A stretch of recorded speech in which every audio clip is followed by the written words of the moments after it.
दोस्तों, संस्कृत कक्षा में आपका स्वागत है। दोस्तों, आज हम पढ़ेंगे सैंपल पेपर नंबर 3 का पार्ट 2, खंड ग अनुप्रयुक्त व्याकरणम। अधोलिखित वाक्येषु रेखांकित पदस्य संधि पदम संधि छेदम पदम वाचिनोत। तो नीचे लिखे वाक्यों में जो संधि युक्त पद या संधि विच्छेद हम चुनेंगे। तो यहाँ पर पहला शब्द है एचिरादेव। इसमें जस्तो संधि है। इस तय के बाद में यदि वर्ग का तीसरा चौथा अक्षर हो या स्वर हो तो इस तय के स्थान पर द हो जाता है। कहने का मतलब जो प्रथम वर्ण के स्थान पर वर्ग का तृतीय वर्ण हो जाता है, तीसरा अक्षर हो जाता है। जैसे तय थे द, तो तय के स्थान पर द हो जाता है। ठीक है, तो इसकी जो द है इसके स्थान पर हम क्या करेंगे, तय। यह आपको ध्यान रखना है इस संधि में। तो एचिरात एव, जो एचिरात एव है इसकी यदि संधि करेंगे तो इस तय के स्थान पर द कर देंगे और द में एक ही मात्रा लगा देंगे। ठीक है, अब नेक्स्ट संधि है शरीरस्थ है महान। यहां पर जो विसर्ग है ये विसर्ग से पहले ए हो, ये ध्यान रखना है। विसर्ग से पहले ए हो तो, और विसर्ग के बाद में वर्ग का तीसरा चौथा पांचवा अक्षर हो या ये रेलवे हो तो इस विसर्ग के स्थान पर ओ हो जाता है। क्या हो जाता है, ओ। तो देखिए यहां पर शरीरस्थो और महान। ठीक है, नेक्स्ट है कश्चित, ये संधि है। इसमें देखिए विसर्ग के बाद में च आए तो इस विसर्ग के स्थान पर श हो जाता है। कौन सा श, ये श। ठीक है, और संधि विच्छेद करते हैं तो इस श को हटा देते हैं। समझ गए, इस श को हटाते हैं तो कह प्लस चित ऐसा शब्द रह जाता है। ठीक है, इसको बोलते हैं सचुत्व संधि। नेक्स्ट है, यहां पर तय है, यहां पर न, ये संधि करने जा रहे हैं। तो बताया गया है कि ये जो प्रथम वर्ण है, वर्ग का प्रथम वर्ण है, इसके बाद में वर्ग का पंचम वर्ण हो तो जो ये शब्द अक्षर है ये अपने ही वर्ग के पंचम वर्ण में बदल जाएगा।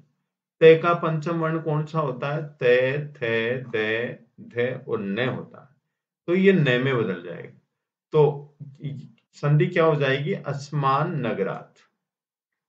ठीक है, जो संधि हमने ये की शरीरस्थ महान, वही संधि यहां है, योजक है तत्र। यहां पर जो विसर्ग है इस विसर्ग के स्थान पर श हो जाएगा। समझ गए, विसर्ग के बाद में तय होता है तो इस विसर्ग के स्थान पर स हो जाता है। इसको बोलते हैं सत्व संधि। तो बन गया योजकस्त्र, योजकस तत्र, ऐसा शब्द बन गया। ठीक है, अब देखते हैं हम प्रश्न संख्या 6। अधोलिखित वाक्येषु रेखांकित पदानां समुचितम समासम विग्रहं वा प्रदत्त विकल्पेभ्यः चित्वा लिखत। नीचे लिखे वाक्यों में रेखांकित पदों की समुचित समास अथवा विग्रह दिए गए विकल्पों से चुनकर लिखिए। यहां है सत्य समम। तो आपको पता है कि जो समम है इसके योग में तृतीया विभक्ति का प्रयोग किया जाता है। तो इसका आंसर क्या होगा, आंसर ये होगा साथियों, सत्येन समम, सत्य के समान, तृतीया तत्पुरुष समास। ठीक है, सत्येन समम। नेक्स्ट है एतत् निर्जनम, एतत् निर्जनम वनम अस्ति, एतत् निर्जनम वनम अस्ति। तो इसका आंसर क्या होगा, निर्जनम जनानाम अभाव, निजनम जनस्य अभाव। तो निर्जनम का मतलब ऐसा वन जहां पर लोग नहीं रहते हैं। तो वन किसी एक इंसान के रहने से तो आबाद होता नहीं है, जहां पर कोई नहीं हो तो वहां पर जनानाम अभाव है। एक इंसान रहेगा किसी वन में तो भी उसको वन ही कहेंगे, और बहुत सारे इंसान रहने लगे कहीं बगीचे में, तो उसको वन नहीं कहेंगे। तो कहने का जनानाम अभाव है, लोगों का अभाव। षष्ठी तत्पुरुष समास, ये किसका हुआ? निर्जनम का, निर्जनम का हुआ विग्रह। नेक्स्ट है लवय चे कुशय चे। लवय के बाद में चे, कुशय के बाद में चे, तो एक और दो हैं, तो ये द्विवचन में होगा द्वंद्व तत्पुरुष द्वंद्व समास, जिसको हम इतरेतर द्वंद्व समास बोल सकते हैं। जैसे बाल के बाल गौ, उसी प्रकार से लवय कुशय चे है तो लव कुशव कर सकते हैं। नेक्स्ट है दुर्बला दृष्टि, दुर्बला दृष्टि। तो यहां पर आंसर क्या होगा? दुर्बल दृष्टिम, कर्मधारय समास। कि दृष्टि कैसी है? दुर्बल है। दृष्टि कैसी है? दुर्बल। तो दृष्टि से पहले क्या आ गया? विशेषण आ गया। फिर है शास्त्र पारंगता है, सप्तमी तत्पुरुष समास। शास्त्रों में पारंगत, जो पारंगत शब्द है इसके अर्थ में सप्तमी का प्रयोग किया जाता है। पारंगत को बोलते हैं कुशल है, दक्ष है, प्रवीण है। तो शास्त्रेषु पारंगत है, ये आंसर होगा।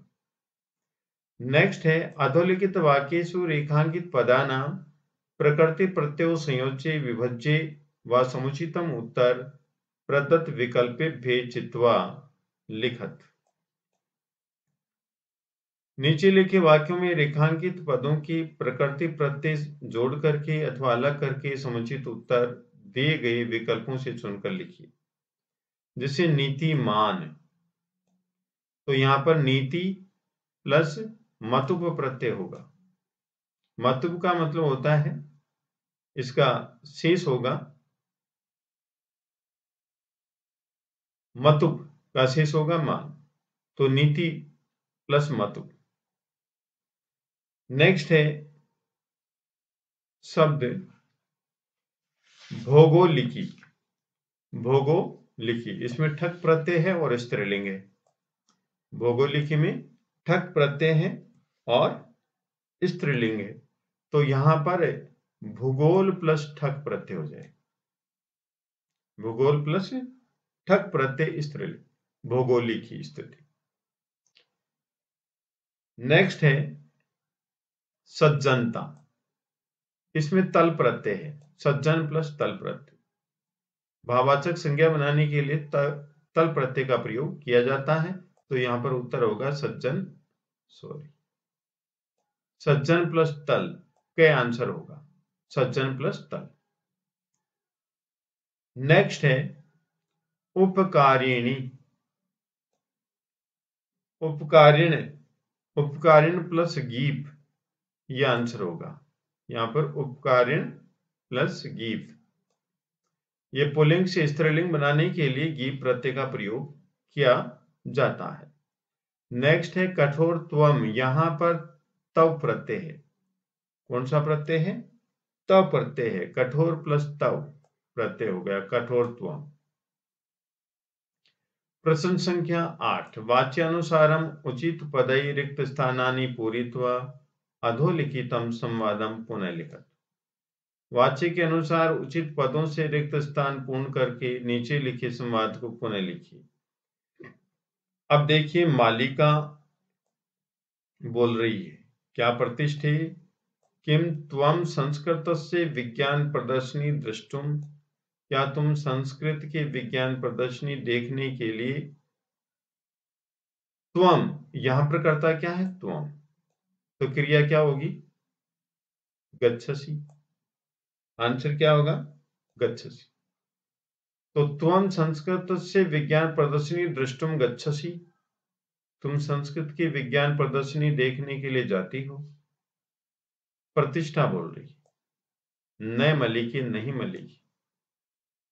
तत्र न गम्यते, वहां नहीं जाया जाता। तो यहां पर क्या आएगा?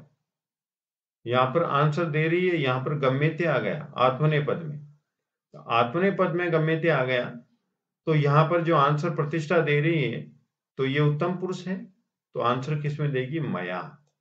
मया तत्र न गम्यते, मेरे द्वारा वहां नहीं जाया जाता। प्रश्न पूछा किसने? तुम।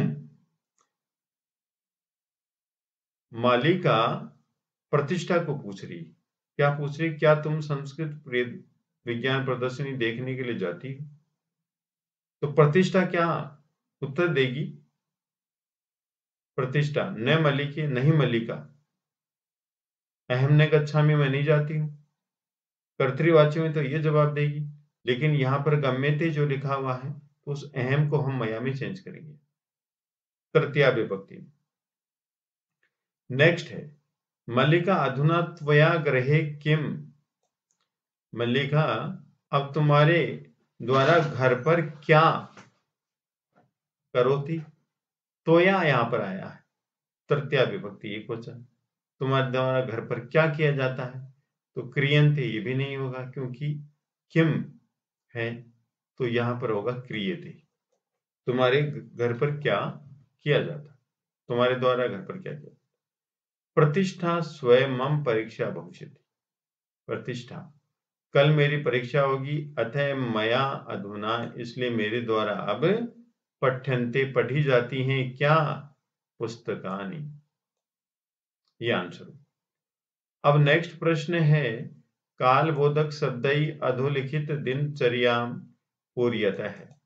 कालबोधक शब्दों से नीचे लिखी दिनचर्या को पूर्ण कीजिए। अहम नित्यम रात्रौ भोजनम करोमि, यहां पर जो 30 मिनट्स लिखी हुई हैं इसको लिखेंगे सार्ध, और जो 8 लिखा हुआ है इसको लिखेंगे अष्टवादने।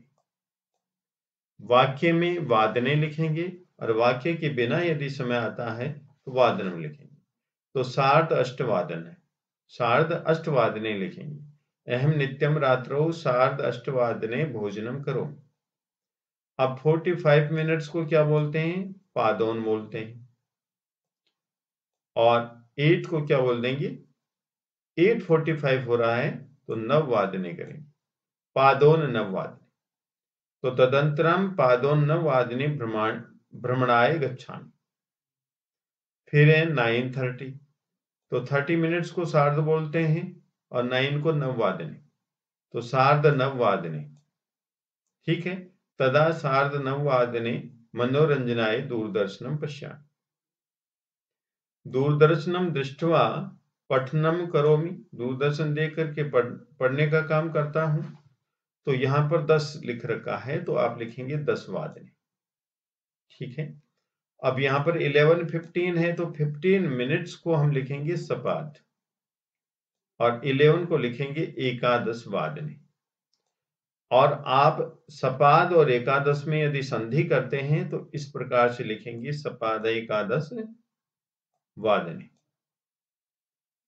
नेक्स्ट है वाक्यानुगुणम उचित अव्यय पदम चिनुत। उचित अव्यय पद सुनिए, ये लिखा हुआ है विद्यालय, विद्यालय में अवकाश चिनुत, अवकाश चुनिए। तो क्या लिखेंगे यहां पर? स्व, कल। पत्रवाहक है, पत्रवाहक, पत्राणि दातुम गच्छति, पत्र देने के लिए जाता है। कब जाता है? इदानीम, अब। पत्रवाहक पत्र देने के लिए अब जाता है।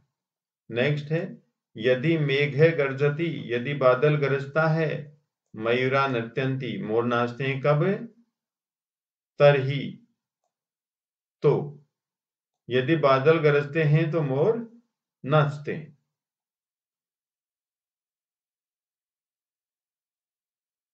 नेक्स्ट है त्वम अत्र, तुम यहां। फिर आगे है वृथा परिश्रमम करो सी, तो यहां पर वृथा आ जाएगा। त्वम अत्र वृथा श्रमम करोसि, तुम यहां व्यर्थ परिश्रम करते हो। ठीक है। नेक्स्ट प्रश्न है क्या? नेक्स्ट प्रश्न है साथियों, अशुद्धि संशोधन। अत्र मृगा चरंती, यहां मृग चरते हैं। अत्र मृगा चरंती, यहां पर मृग चरते हैं। एकदम करेक्ट आंसर है ये मृगा। अहम दुग्धम पिबसी, यहां पर पिबसी गलत है। यहां पिबसी गलत है या फिर अहम गलत है, तो हम अहम को चेंज करेंगे तो पिबसी के अनुसार लिखेंगे त्वम। त्वम दुग्धम पिबसी। ठीक है। यहां पर जैसे अस्थि है तो हय भूतकाल से संबंधित होता है। हय का मतलब बीता हुआ कल। तो यहां पर अस्थि के स्थान पर क्या लिखेंगे? आसीत। हय होली पर्व आसीत, कल होली का पर्व था। एतत मार्ग विस्मय अस्ति, ये मार्ग विषम है, तो यहां पर एतत है ये गलत है। क्यों है? मार्ग पुल्लिंग है, इसलिए हम एतत के स्थान पर अयम लिखेंगे, पुल्लिंग।